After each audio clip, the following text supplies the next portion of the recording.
சாப்பிடுறதுக்கு ஏதாவது இருக்கானே? காலையில இருந்து சாப்பிடுறேனே, ரொம்ப வயிறு பசிக்குதுண்ணே. ஏதாவது சாப்பிடுறேன் இருந்தா கொடுங்க. ஒரு ஓரமா உட்காந்து சாப்பிட்டு போயிருக்கேனே. கடை எடுத்துக்கு மேல எல்லாம் இருக்கீங்களாடா? பக்காவெல்லாம் ஒண்ணும் இல்ல, வீட்டு போடா.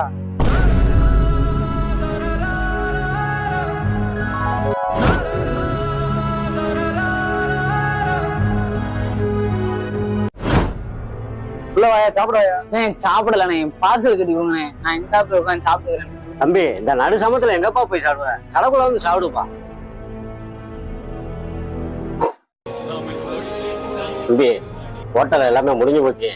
அண்ணன் வீட்டுக்காண்டி பார்சல் கட்டி வச்சிருந்தேன், நீ இதை சாப்பிடு. தம்பி, நீ சாப்பிட்டுக்கிட்டு கிச்சன்ல போய் ஏதாவது இருந்தா சாப்பாடு எடுத்துட்டு வா. முட்டை இருக்கு, தம்பிக்கு ஏதாவது ஆம்லேட்டா போட்டு கொடுப்போம். தம்பி, ஆம்லேட்டா ஆப்பாயிலா? பொடி வைக்கிறேன், ஆப்பாயில போடுறா.